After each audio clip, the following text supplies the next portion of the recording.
Good afternoon, it's David Atkinson from Glasgow College. I'm just going to do a short video on how to package your files in InDesign and then merge them with another InDesign document. I'll share the screen.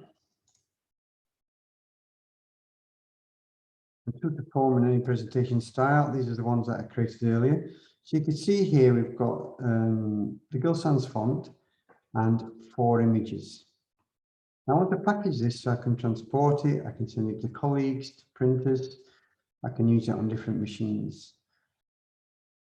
In InDesign, you just go to File at the top, Package.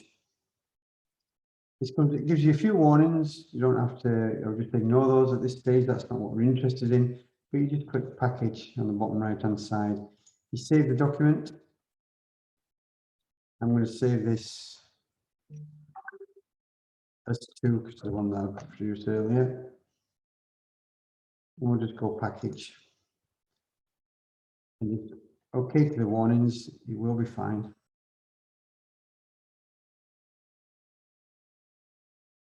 And that's as simple as that, just OK. We'll go and check where we put it. This is where I wanted it to go.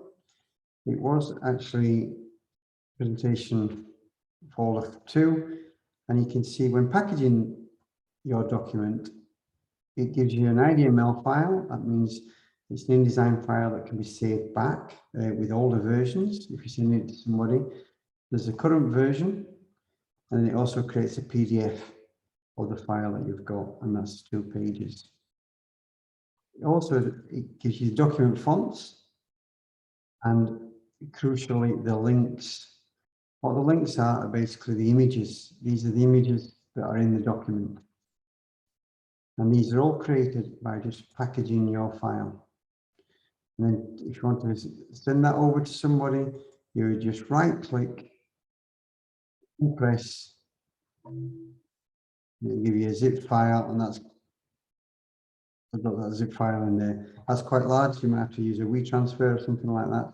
But that basically puts in your zip file and you send it to wherever you want to. And if you received a zip file from somebody else, you just right click and then you open with Archive Utility.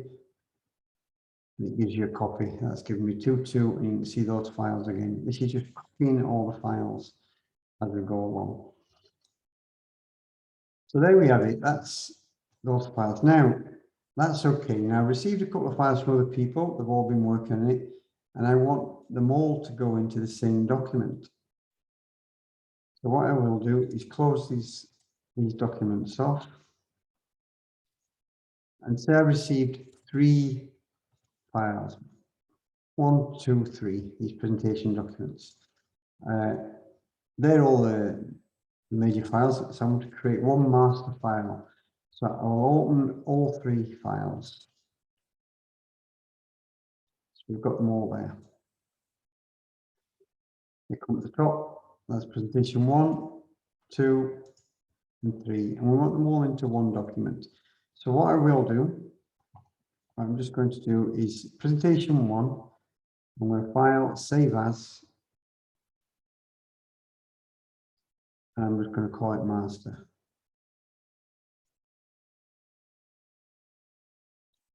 I'll put a 0 first so it comes to the top, and just call it master.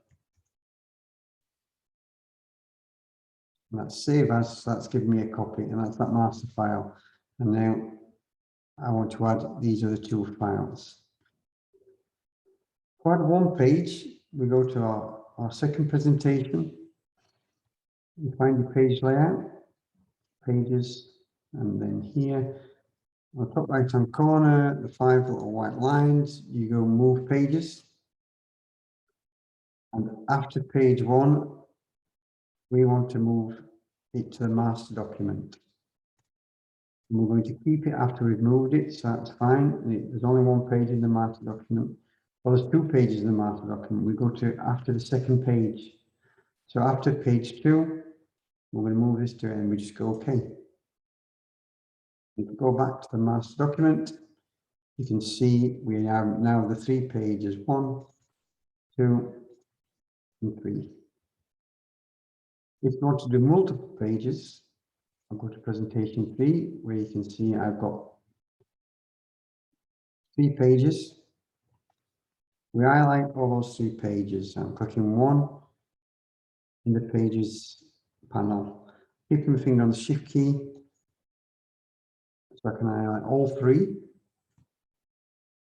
Move pages.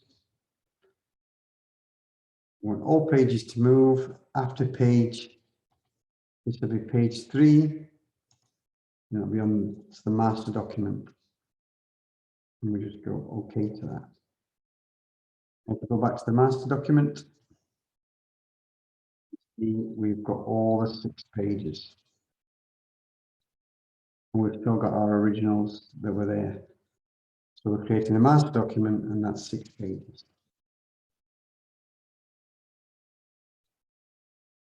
I'll just cover one other element if you're adding colour as well. So rather than the bright garish colours, which come with InDesign as the default template, you can just go File and swatch to the top, New Colour. If you've got no colour references, the best is to use Pantone Spot Colour, and we use Pantone Solid Coated. The library gets launched there, and if you just pick a colour that you're quite interested in, then you just go add that colour. And then we'll just pick a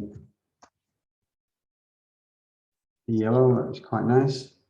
121. Instead of having the garish, it goes into the colour palette there. Instead of the garish yellow, what we can do is just click and we'll have, which is quite a nice yellow there. So you just go File, New Colour Swatch, Spot Colour, and we go to Pantone Solid Coated. And instead of the magenta that we've got down there, should we just go? We'll go to something a little bit more. We'll go to Pantone Purple C. We'll just go add that. All done, and it goes into the color palette. We select the straight magenta, but we'll add. And that's how you add color.